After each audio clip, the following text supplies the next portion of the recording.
When you say leave, are they leaving the company? Are they leaving corporate? Are they starting their own business? Where is the off ramp? And do they get back on the ramp? I think that's one of the misperceptions right now is women are leaving and they're leaving the workforce. They're not leaving the workforce. They're leaving the workplace. And that means that they're going somewhere else. The latest labor participation rate showed that not only are women at an all-time labor participation rate, moms, and not just moms with older kids, but moms with kids under 12 and even under 5. And so it shows that moms want to work, they're figuring out how to work, and they're going to go to the places that best support them. The idea of job security is outdated as a landline. If you haven't been in a search for a while, it's probable you will at some point, by choice or not. Most executives admit to staying way too long, or sense what's coming and justify staying anyway. Here, there's another reason. The faulty belief that navigating to what's next will inevitably be worse and has to suck. Screw that. Lauren Greif has spent a lifetime in corporate and executive search, calling bullshit on stale career advice that most still use. This is Career Blast in a Half, the career podcast for executives ready to cut past outdated career advice to fuel your outcomes now. So let's go. Hi, you guys. I'm going to take you back to what do they call it? The Wayback Machine. And I remember this, and it's kind of a painful thing. But, I was one of those early working moms. I was actually the first woman in my global advertising agency, JWT, that fought tooth and nail to have any hybrid situation long before hybrid was even close. This is in the 80s. And I got all kinds of sneers and stink eyes when I would come back into the office place, because I found, and maybe you are too, that sometimes you feel like you need to apologize for the fact that you're the mom, and you're also so interested and great in your career, and that somehow you have to make this trade-off. So I'm so thrilled and delighted to bring in Heather Powers today. And just so you know, this is the day before her book launch.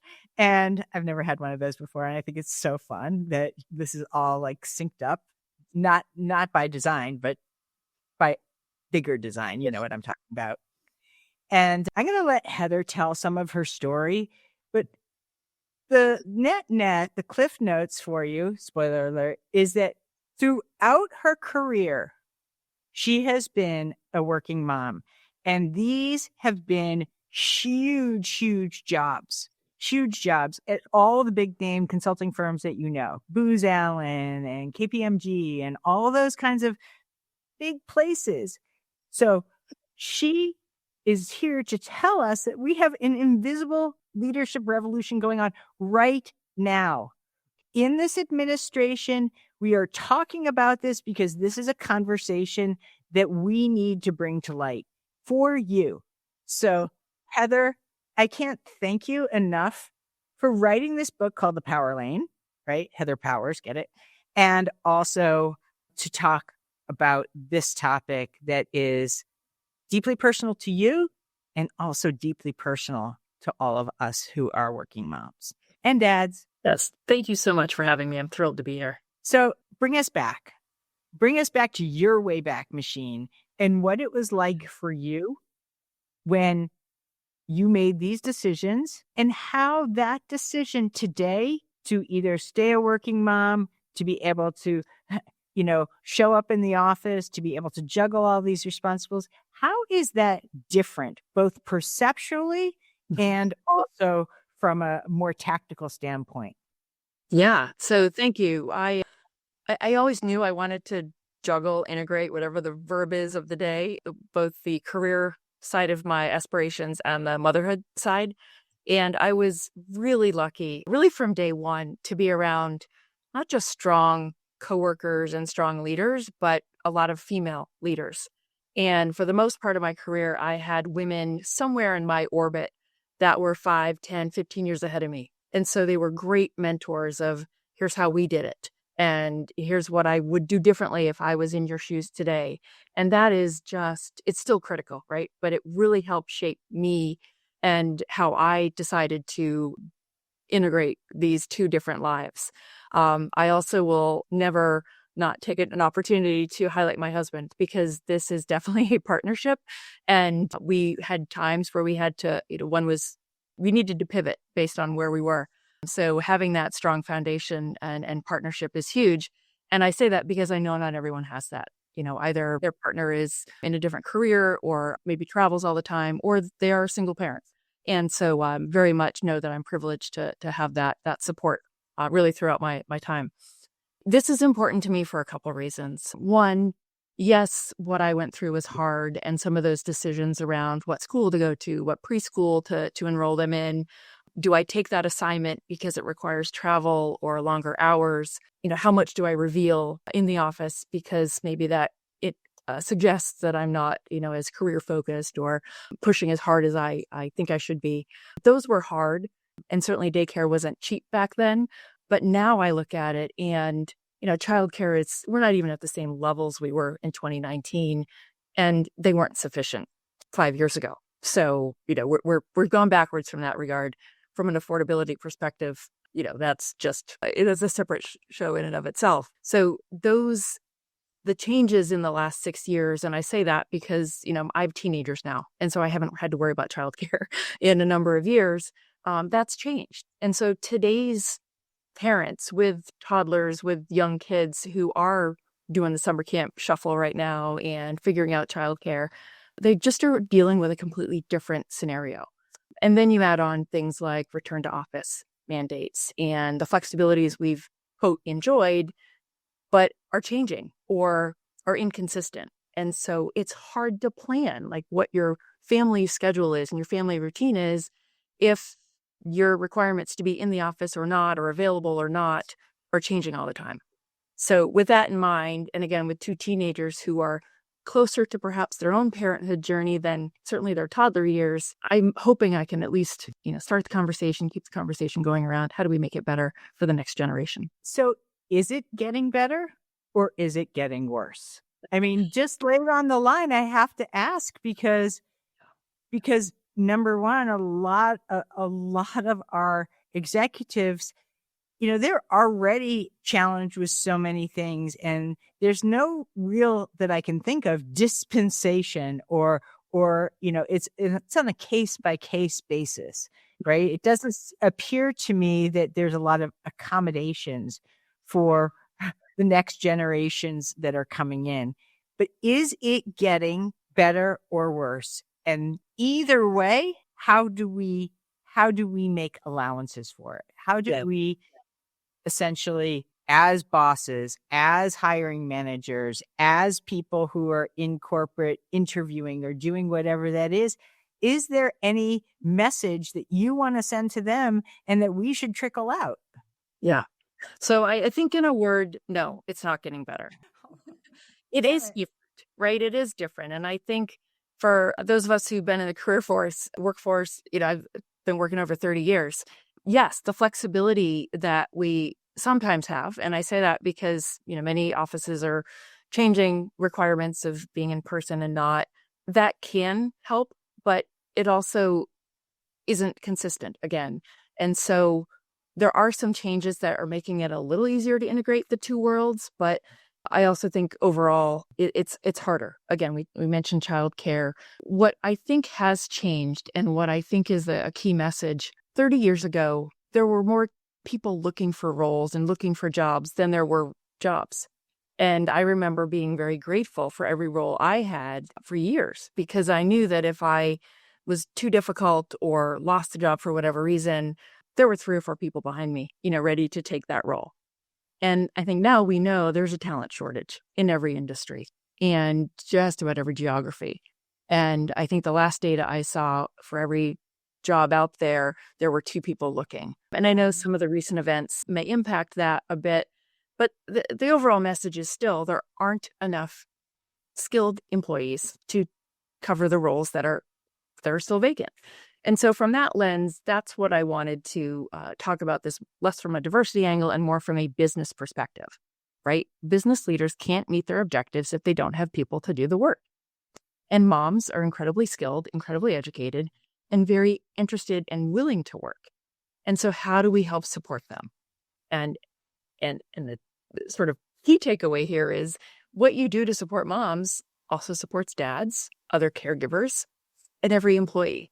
Because at some point, whether they're rushing home to care for a child or they're racing out the door for their, marathon practice, people have lives outside of work. And so these accommodations or these flexibilities, if you will benefit all employees. And so I agree that it will benefit everybody. But what I also want to know is what is at stake? So for every mom or dad that walks out, how much institutional knowledge is following them?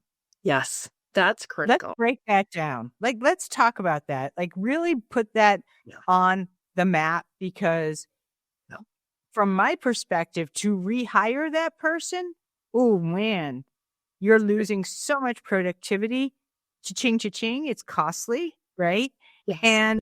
And it also changes the dynamics of the culture, which could also turn into all kinds of other things like apathy or just conflict or who knows. So how much is walking out the door? Yeah, no, I think that's a great point. And if that's in the conversation, it's often from the cost to replace. And, those estimates range from 1.5 to 2 times the person's salary. But I think you raise great points of it's not simply the cost. There's the time involved, right? There's the lost work as the person leaves and the new person comes in. Hopefully there's an overlap, but then you're paying for 2 people. So that there's additional cost. It's the impact to the team. Again, I've seen some estimates that are between 6 to 12 months for a new employee to sort of integrate to the team and the team to all get back up to a highly functioning, high performance level. That's real time and real cost and real impact to the team members and to the bottom line of the business. So would it be better to think about what these moms need and keep them? Or do you take the risk of them leaving? And I think that's we say it simply here, and I know it's not as simple in reality, but honestly, that's what it comes down to. Do I do a little bit to support the current employees and keep them, or do I risk it and potentially incur more costs? And so I'm going to use this as a pivot point. When you say leave, right, are they leaving the company? Are they leaving corporate? Are they starting their own business? Where is the off ramp? And do they get back on the ramp? Is there any incentive for them? Or have they just been sizzled away and they're like, never, when? Yeah. Well, and I think that's one of the misperceptions right now is, women are leaving and they're leaving the workforce. And certainly, the she session, and it always trips me up, but the she session that happened right in the early days of the pandemic was a real thing. But that's not the case today, right? Women are leaving the work. They're not leaving the workforce, rather, they're leaving the workplace. And that means that they're going somewhere else. And the data's backing that up. The latest labor participation rate showed that not only are women at an all-time labor participation rate, moms, and not just moms with older kids like my situation, but moms with kids under 12 and even under 5. I mean, we just talked about some of the challenges they face with childcare and balancing everything, but it shows to me that they want to work. In many cases, they have to, right? Cost of housing, the cost of, paying back school loans if they have them. Just the cost of living is such that it's hard to do on one income, or, they're the only income. And so it shows that moms want to work. They're figuring out how to work, and they're going to go to the places that best support them. So they're leaving that job. Yeah. They're, in some cases, leaving the workforce. How many of them, and this will be very interesting, are building their own practices? Because hands raised here. Yeah. This is not exactly easy. And this is also incredibly time consuming. So where's I guess the question, a happy medium? Where's the best place for them to go if they do have, a lot, maybe more than one kid, or they're single parent like I was, and you're juggling, not that many kids, 2 kids, but 2 to 1 still feels like a lot. Yeah. And you're still never sleeping. So where are they going, and where's the best place for them to be able to maintain a level of sanity and also worthwhile salary? You're right. Right. Well, the good news is that there are options, and there are some companies that are very family focused and very supportive. And fortunately, we have a lot of, best places to work and other rankings that help moms find those places. Many are going off and doing their own thing, whether it's freelance work or starting their own companies. And that's encouraging. And we're seeing good data around women-owned businesses are doing well, still not supported at the levels that we want to see that. But again, it's encouraging, and that's an option. But to your point, it's hard to go out on your own. And so most tend to be looking for organizations that are supportive in whatever they need at that time. I think one of the challenges we see, certainly in the rhetoric around, supporting families, supporting moms, is that it's often around those early days. It's right after they become a mom or they add to their family. And that certainly is a hard period. And that transition from employee to employee and mom or employee and parent is a tough one. But once you're a mother, you're always a mother. And I will say that I have taken more time in the last few years for orthodontia appointments, college visits, those types of things with my teenagers than I did in some of the early days, or, the earaches and, broken bones and such of their middle school years. So it changes every year. And I know maybe not answering as directly, but I think it depends on where the moms are in their life and where their children are and what they need in this phase. So it's a little bit different depending on who they are and what they need. But again, we're lucky to have options now. We just need employers to be thinking about that. I am blowing the lid off of our best kept secret, our 30-day blast program. Yeah, you heard it. 30 days. We have seen so much success for this program that past clients have landed in that 30 days and increased their compensation 40, 50, 60, 70, 80, over 100%. Now, not everybody lands and earns that much in 30 days, but my point is it prepares you. And in 30 days, if you're not out of there with a changed mindset and changed clear and simple ways to be able to navigate the market this year, then we'll gladly refund your misery and you can go back to applying now. Check out the link below for the next 30-day blast, and we would love to have you there because we live for your success, and that's what's really important. See you then. Yeah, so this is tricky. I wanted to be both honest and tricky, right? So now I'm going to role play this with you. I'm in a job search. I have kids. I might say proud mom on my LinkedIn headline, but do I talk about it in my interviews? How do I address it, if at all, on my resume? I don't want to be dishonest, but I also don't want to set myself up to find out that they're not necessarily that interested in, driving that little flexibility that I might need to do, some kind of event with my kids or take them to the doctors or do all the things that they require. And at what point in this process, in your work life, if this is even, I just got pregnant and now, I have to bring that out. Clearly there's some legalized, protection. But if you're in a job search, what's the deal here? How do you thread this needle? Yeah, so I think that's a great phrase. A great way to describe it is for threading the needle, because I think it really depends on the organization, the culture. And so doing your homework, talking with others who are in the organization, others who maybe have looked at it or worked with them is helpful. So you have a sense of what the expectations are around parents and how they support or don't support parents.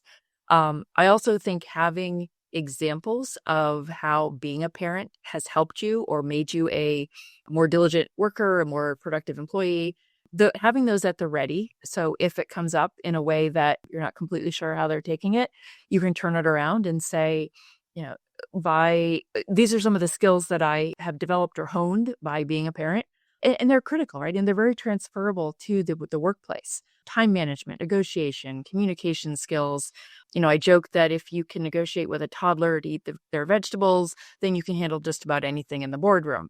And I do think that we don't often think about that. Certainly as a parent, it's just recently that I've been able to sort of talk about that as far as some of these skills that definitely were tested over the last 18 years, and then just how applicable they are in the workplace. So I think having those examples and turning it into a positive, if it's at all, coming off as negative, I think that's really helpful. And we have some real data to back that up. There's a study that's just a couple years old that says the most productive employees are not just moms, they're moms and dads of kids, 2 or more kids. And that's pretty interesting. And so you dig into it a little bit and you're like, well, why is that? And why is it moms and dads? And it's just some of the things we talked about. It's the need to schedule. It's the need to, maximize your time. If you're at work, you want to get everything done you can within that time frame. When you're at home, you need to focus on the family and what needs to be done at the house. And that translates well into a productive employee. And so to me, that would be a bonus, but I know not every hiring manager thinks of it that way. No, I am so glad that you said that, because you're forced to compartmentalize, and you're also prioritizing, the urgency or the things that have to get done need to get done. And because you are not going to be able to lollygag around after whatever is happening because you have other responsibilities. Right. So what do you say? I mean, let's just, role play this and say, like, it's going to come up organically, right? We know that hiring managers cannot ask questions about, whether you have kids or not. But let's just say it somehow comes out. What do you do now? How do you address this? How do you not apologize for it? And how do you also not, put yourself in a situation where they might start to assume that that's some kind of deficit to your canvas? Yeah, I think be as honest as you're comfortable being, and also get ahead of their worries. And so if it's around scheduling, you can address here's how our routine is set up, and I'm so fortunate to have childcare or backup or, a partner at home, whatever your situation is. And you don't have to belabor it, but just sort of get ahead of their concerns and talk about how you've worked through different scenarios. And you get that call from school, or you get that call from the summer camp, and you need to go quickly. What are some of your options? It takes a village is truly not just a catchphrase, but most parents have a village. And so if they can't leave for whatever reason quickly, there could be a neighbor or a friend that can step in and help. And so having those scenarios, you probably already worked them out, but having them ready to bring up again if it comes up in conversation, so the employer knows you've thought through these. Yes. They're not going to be left hanging because you've got an emergency call. Amen. I really appreciate that. I can't be a bigger fan of knowing how to address these things ahead of time, and that's one that is destined to come up. I mean, we know that employers are looking at social media. If you have pictures on Facebook with you and your kids, it's not out of the question. Maybe they're not bringing it up, but that doesn't mean that they don't know. Exactly. I also want to just ask this theoretical question.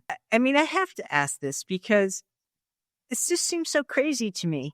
What would change about retention rates if there was like some perks that were aligned to flexibility? How would that change our work landscape? And any idea what that might cost? Any idea how we can encourage hiring managers who have found a real gem, unicorn, like rock star, whatever you want to call them, to be able to provide that, and what that would mean to the parents? Yeah. So there are some great surveys that have asked that question of parents, and they have said that they would take a lower salary in order to have some of that flexibility. And so that just, to me, shows that how important that is as they're, again, trying to integrate their personal and professional lives. I think one of the things we can do is equip those, not just hiring managers, but the first line supervisors, the frontline managers, with how can they best support their team. And again, it's hard to, and we saw this in COVID, it's hard to envision every possible scenario that your team members might experience. but giving them the support and I keep going back to the word support, but giving them the confidence that not just the manager is going to be able to support, but the everyone else in the organization. And so when that unique scenario comes forth and they're like, I have no idea what to do, it's not covered in the handbook, they know that they can have some leeway in which to support that mom, that dad, that employee who really just needs some flexibility or an accommodation for a period of time, because that goes such a long way, not just to get through that day's situation, but down the road when they're faced with another dilemma, they know that they can go to their manager or their manager's manager and work through whatever that situation is. As we just said, it's much easier to keep the employees you have and that are trained and part of the team than it is to do something or default to the no, that's not allowed, or no, you can't do that, and they'll leave for a situation that is better for their family. I want to hear about your 3 powers framework. I want you to break this down for us, because this has been so winning for you personally, and you essentially created this because you found something that worked. So in this solution, right, what I would love to know is how you are creating these innovations without, like compromising massive constraints, right? So how does this work? Walk us through it. So again, the framework is the 3 powers, and it's how to get into your power lane. Because when you're in your power lane, no obstacles, no roadblocks, nothing can stop you from achieving whatever your goal is. And so the first power is the power of clarity. And that's really your North Star, your compass. What is it that you're trying to achieve? So the leader might be trying to hit their quarterly revenue targets. The parents might be trying to, get through school year, get to summer, whatever the goal is. But the power of clarity is working through, like, what is that you're striving for? And then the power of, I have to think about them. Choice. The power of choice, thank you, is how to, what are those choices you have to make? So again, it could be what camps you sign the kids up for based on schedule or timing or location. It could be how you put the team together, how you structure the work in a way that helps you achieve that goal that you set out in the power of clarity. And so then with the clarity of the sort of where you're going, the choice, you've created that map, that roadmap, that, how am I going to get there? And then the power to change is really, I say, where the rubber meets the road, right? It's the implementation. It's working through those steps that you've planned out. It's knowing that something's going to go awry. Again, you can plan, 100 scenarios and it'll be the 105th situation that you just hadn't thought through, but you've at least got something to work with. And so having that sort of commitment to change, having the North Star, having the guide, that helps. It's helped me organize myself and achieve different goals. It's helped. I have a couple scenarios with the kids of working through what school to go to, how to pick what extracurriculars they want to work through, and some of my coaching clients. That's really helped them get that clarity of, is it the workplace that's driving me nuts, or is it something else? Do I want to make this big change, or is there something smaller that would really make the difference for me and not maybe be quite so disruptive? So yeah. Who is this conversation with? Is this you with your partners? Is you with your manager? Who is involved with these, so that everyone has the same vision of their version of clarity? Right. So I think it's a situation you're working through, right? If it's a professional goal, it's perhaps with your mentor, with your supervisor, and saying, this is what I want to achieve, and here's how I want to do it. It could be working with a coach. I know not everyone has the advantage of a coach, but working through, what is it I want to achieve? And then most likely you have to pull others into the conversation to help you achieve it. But I find it's typically the one-on-one, again, whether it's a partner, a manager, a coach, to help you work through that. Once you have that clarity and you've started to make those choices, pull others in to help you, certainly with the power to change. You probably need more support to get to that end goal. I apologize. I was understanding this as an overlay on top of a parenting conversation. Okay. So So are you establishing clarity with the fact that you are in an organization and you need to be clear about, here we go, it's Thursday at 3:30 and I'll have, a commitment. Are we cool with that?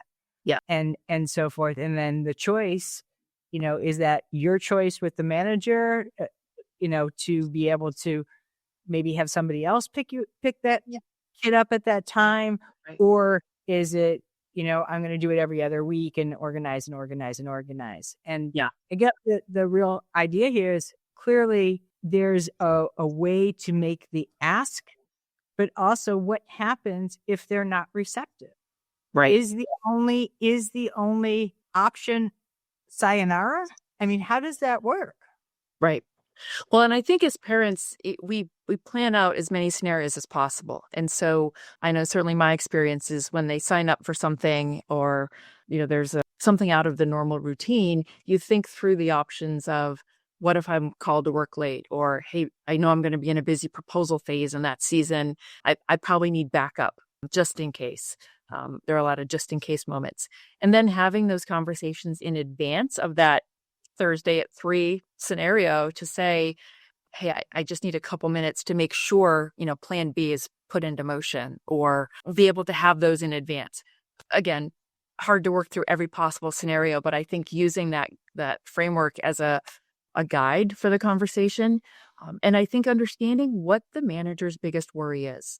If it's that Heather's not going to be here from 3 to 5 for some reason, or is it, when will the work get done? And so if it's the latter, and you can say, gosh, I have to step out unexpectedly, I will get this done later tonight. You'll have it by, and then do everything you can to meet that deadline. That goes a long way to building trust of, maybe not ideal. She's not here to work on it when I want to work on it, but it will get done and I'll have it, by tomorrow morning. And while we're having this conversation, all I can think about is how many parents are probably like at the ninja level for project management, because there's so many moving parts and so much to coordinate. And I just want to thank you for being that voice that is willing and also equipped to talk about this, to make sure that even though it's not fully baked, right? We know that this is an ongoing issue. From what I understand in terms of demographics and statistics, people are having less kids, right? I know this from the talent pool, that it's not filling up. So, I'm curious, is part of that decision because of the impact that it has on our careers, right? And so, absolutely. Yeah. Right. So, in order to afford our lives these days, everybody's working. And that also impacts the decision on how much time gets split. And clearly, from a financial end, what it is that we are prioritizing just in order to really live a great life, right? Yeah. Yeah. Claudia Golden, recent Nobel Economist Prize winner, has some great research on that. And 2 things stand out. Like, one, women have invested a lot more in their education, and so they want to put it to use. And then once they've achieved those educational goals, they are in the workforce and achieving professional goals. And it's hard to step back if you've invested years and years to attain certain levels or certain achievements. And then at some point, like, biology comes in, and you only have so many kids in so much time. And then the economic factor of, it's expensive to raise kids these days. And we've talked a lot about the different supports that have to be in place. So yeah, all that goes into the talent shortage is not showing signs of changing anytime soon. Again, thank you. Congratulations on your book launch tomorrow. And we will, of course, include a link in the show notes. And we would love to hear from any working parents, moms, dads, single parents, and understand, like, how did this episode land for you specifically? What did you hear? And please, by all means, reach out to Heather on LinkedIn, because I know she's there. And if you liked this episode, what am I going to say? I'm going to ask. I'm going to make my own ask. We would so appreciate a 5-star review, a written review, and most of all, please subscribe to our podcast. This is how we grow. And we're one of those little guys, but we're growing fast and getting bigger and bigger and bigger. And we need every one of you. And from the bottom of my heart, thank you for that. Thank you so much for that, because I do love doing these. And I hope that you are getting exactly what you need. And if you're not, you need to tell me. All right. You can always find me on LinkedIn. So have a great rest of your day, everybody. And thanks for listening to Career Blast and a Half. And I'll see you next week. Thank you for joining today. We appreciate your listening ears. Big time. We ask this: use these tools, not tomorrow, right now, and share them by spreading the love, leaving us a rating and subscribe so you don't miss the next Career Blast in a Half. Most of all, thank you for you.